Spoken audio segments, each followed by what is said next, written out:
আসসালামু আলাইকুম। আজকে আমি বিশ্বনবী ইন্তেকালের সময় তার উম্মতদের জন্য কি বলে গিয়েছেন আর আয়াতুল কুরসির ফজিলত বর্ণনা করব। হাদিস শরীফে বর্ণিত আছে, হযরত রাসূলুল্লাহ সাল্লাল্লাহু আলাইহি ওয়াসাল্লামের ইন্তেকালের পূর্বক্ষণে মালাকুল মউত এসে তার নিকট তার জান কবজ করার অনুমতি প্রার্থনা করল।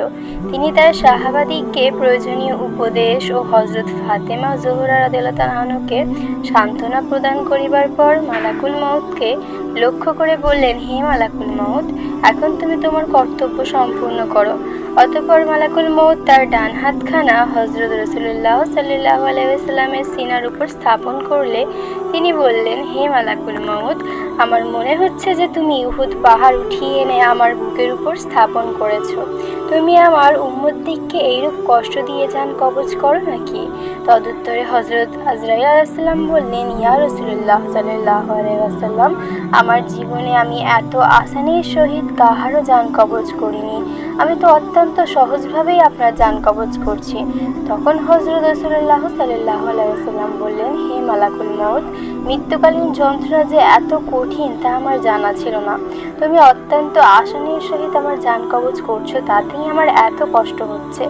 আর যাদের জান তুমি আযাবের সহিত কবজ করো তাদের না জানি কতই না কষ্ট হয়। যাই হোক, আমি তোমায় অনুরোধ করছি, তোমার সাধ্য শক্তি অনুযায়ী কষ্ট দিয়েই তুমি আমার জান কবজ করো, কিন্তু আমার দুর্বল উম্মতগণ যেন মৃত্যুকালে কোনো কষ্ট না পায়। তদুত্তরে মালাকুল মউত বললেন, ইয়া রাসূলুল্লাহ সাল্লাল্লাহু আলাইহি ওয়াসাল্লাম, আমি আপনার নিকটে প্রতিশ্রুতি দিচ্ছি যে আপনার উম্মতের মধ্যে যারা প্রত্যেক ওয়াক্তের ফরজ নামাজের পর অন্তত একবার আয়াতুল কুরসি পাঠ করবে, তার জান আমি এমন সহজে কবজ করে নিয়ে যাব যে সে বুঝতেই পারবে না।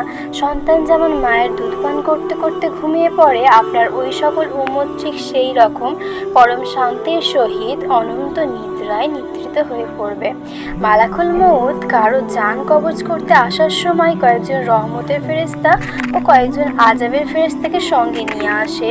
সে মুমূর্ষ ব্যক্তির সম্মুখে দণ্ডায়মান হলে ডান দিকে রহমতের ফেরেশতা ও বাম দিকে আযাবের ফেরেশতা দণ্ডায়মান হয়ে থাকে। মুমূর্ষ ব্যক্তি যদি পূর্ণবান হয় তবে রহমতের ফেরেশতাদের সহযোগিতায় অত্যন্ত আসানির সহিত তাহার জান কবজ করা হয়, আর সে যদি পাপী হয় তবে আযাবের ফেরেশতাদের সাহায্যে অত্যন্ত কঠোরতার সহিত তার জান কবজ করে নেওয়া হয় এবং তার আত্মাকে আযাবের ফেরেশতাদের হাতেই তুলে দেওয়া হয়।